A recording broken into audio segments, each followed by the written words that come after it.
Yohanes pasal 17 ayat yang pertama sampai ayat 26 menjadi dasar pemberitaan bagi kita.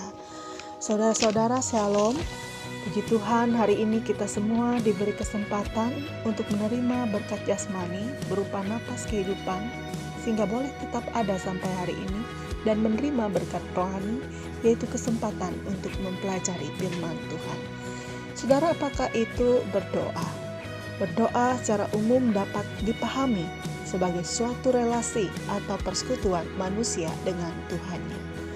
Melalui doa, manusia dapat berkomunikasi dengan Tuhan, memohon, meminta, mengakui keberadaan Tuhan yang transendental itu. Berdoa merupakan berkat dan hak istimewa yang Tuhan anugerahkan kepada kita, umatnya. Saat kita berdoa, kita menundukkan hati kita, memusatkan pikiran kita, dan kita berserah penuh pada belas kasih Tuhan. Dalam doa kita memuji kebesaran dan keagungan Tuhan. Dalam doa kita mengaku semua kesalahan dan dosa kita. Dan dalam doa kita tidak boleh lupa mengucap syukur kepada Tuhan. Nah, saudara, berbicara tentang berdoa, sudahkah Anda berdoa hari ini? Mudah-mudahan saja tidak ada yang katakan, aduh, saya lupa tadi untuk berdoa.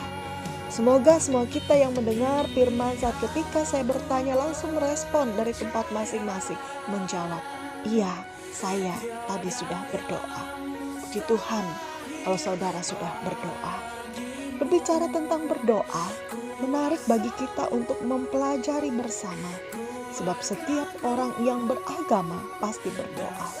Berdoa merupakan bagian yang esensial dari kehidupan manusia yang beragama. Doa memegang peranan penting untuk kelangsungan dan perjalanan hidup manusia. Teks firman Tuhan hari ini yaitu dari Yohanes pasal 17 ayat yang pertama sampai dengan ayat yang ke-26.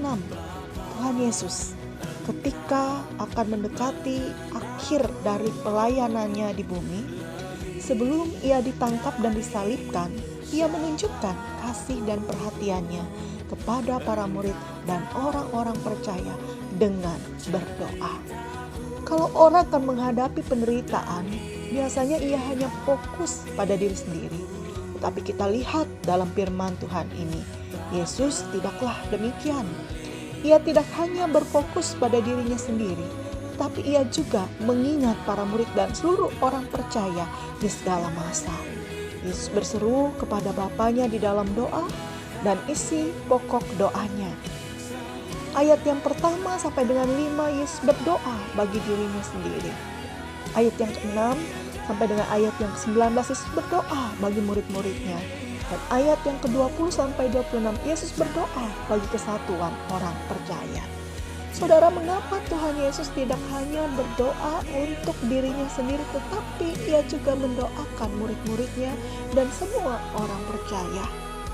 Jawabnya, tentu karena ia peduli. Ia mengerti betapa sulitnya hidup di dunia ini. Pemberitaan firman Tuhan akan mengalami banyak tantangan. Yesus merasakan para murid dan orang-orang percaya akan mengalami banyak hambatan, penderitaan, dan serangan yang begitu hebat dari dunia, sama seperti yang telah dialami oleh Tuhan Yesus. Karenanya Tuhan berdoa bagi para murid dan orang-orang percaya supaya umatnya itu terpelihara, diteguhkan, dikuduskan dalam kebenaran, supaya umatnya menjadi bagian dalam misi Kristus, dan supaya semua orang yang percaya menjadi satu kesatuan sama seperti Yesus dan Bapanya. Di dalam kesatuan itulah terdapat kemuliaan dan kasih Allah. Nah, saudara, pembelajaran iman apa yang kita peroleh dari firman Tuhan pada saat ini? Pertama, sama seperti Yesus yang mau berdoa kepada Bapa, kita pun diingatkan pula untuk senantiasa berdoa. Jangan lupa untuk berdoa. Dan lebih ketika kita berdoa, jangan hanya meminta, mengingat kepentingan diri. Sama seperti Kristus senantiasa berdoa bagi kita, mari kita belajar saling mendoakan. Doakan pula saudara-saudara kita. Doakan bangsa kita. Doakan para pemimpin kita. Doakan dunia ini dengan segala pergumulannya. Terlebih dalam situasi dunia sekarang yang tengah menghadapi pandemi virus corona ini, perbuatan Yesus mendoakan murid-muridnya. Dan orang percaya harus kita pahami sebagai suatu teladan agar kita juga mau saling mendoakan. Dengan saling mendoakan, niscaya ada kesatuan, ada kesehatian, ada kesadaran bersama di tengah situasi yang berat ini. Saudaraku, dengan berdoa kepada Bapa, kita percaya bahwa Ia yang berkuasa, yang dapat menolong kita dalam berbagai pergumulan hidup ini. Doa sangat menolong kita karena doa dapat mengubah segalanya. Kedua, sama seperti Yesus yang mau peduli, gereja sebagai tubuh Kristus, gereja sebagai orang persekutuan, orang percaya juga dipanggil untuk merealisasikan kasih kepada sesama melalui tindakan kepedulian yang nyata. Entah berbagi sembako, berbagi bantuan kasih, masker dan lain-lain kepada orang-orang yang membutuhkan. Misalnya memakai masker untuk melindungi diri dan melindungi orang lain. Saudaraku, dua contoh tindakan sederhana apabila kita terapkan sungguh berdampak luar biasa bagi kehidupan. Ingatlah kembali bagaimana Tuhan Yesus begitu peduli kepada kita, bahkan Ia rela mengorbankan nyawanya bagi saya dan saudara.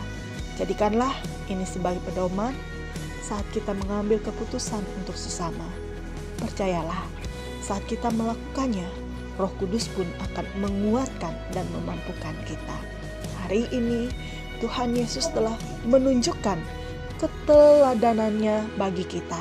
Sekarang tinggal bagian saya dan juga saudara untuk melakukannya. Amin.